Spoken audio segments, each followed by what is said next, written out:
السلام علیکم ورحمۃ اللہ وبرکاتہ۔ ناظرین محترم، میں حافظ زمان رضوی آپ کی خدمت میں ایک نئے ویڈیو کے ساتھ حاضر ہوں۔ آج انشاءاللہ آپ کے سامنے بہت ہی اہم اپڈیٹ رکھنے والا ہوں علامہ سعد حسین رضوی صاحب کی رہائی کی کہ اگلے 24 گھنٹے بہت ہی اہم ہیں۔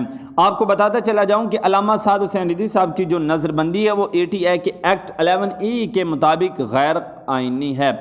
اور آپ کو ایک اور بات سے آگاہ کرنا چاہتا ہوں کہ مرکز کی طرف سے جو ہمیں پیغام ملا ہے اور تحریک لبیک پاکستان کے وکلاء کی طرف سے ہمیں جو پیغام ملا ہے اور جو ذرائع نے ہمیں بتایا ہے وہ یہی ہے کہ انشاءاللہ کل 11 اگست کو تحریک لبیک پاکستان کے امیر علامہ سعد حسین رضوی صاحب کی جو رہائی ہے وہ ہوگی۔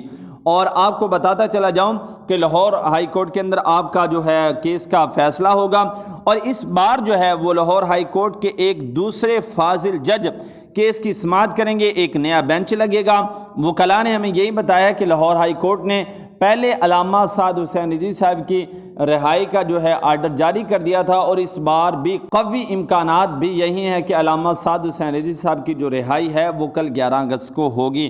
اور انشاءاللہ اس حوالے سے جو ہی کوئی لیٹسٹ اپڈیٹ آئے گی وہ بھی آپ کے ساتھ شیئر کی جائے گی۔ حکومت جو ہے یہ ایک رپورٹ کے تحت حکومت سعد حسین رضوی صاحب اور ان کی جماعت سے امتیازی سلوک کر رہی ہے، جس کی آئین بالکل بھی اجازت نہیں دیتا۔ یہ ایک اپنے اختلافات جو ہے حکومت کر رہی ہے کہ ان کو یہ ڈر ہے کہ ہماری جو سیٹ ہے وہ چلی نہ جائے۔ تو انشاءاللہ ناظرین محترم آپ کو اسی چینل پر نئی اپڈیٹ ملتی رہیں گی۔ اگر رہائی ہوئی انشاءاللہ رہائی ممکن ہے تو شاندار استقبال کے مناظر بھی آپ کے ساتھ شیئر کیے جائیں گے۔ آپ ہمارے چینل کے ساتھ جڑے رہیے، انشاءاللہ ملتے ہیں ایک نئی ویڈیو کے ساتھ، تب تک کے لیے اللہ حافظ۔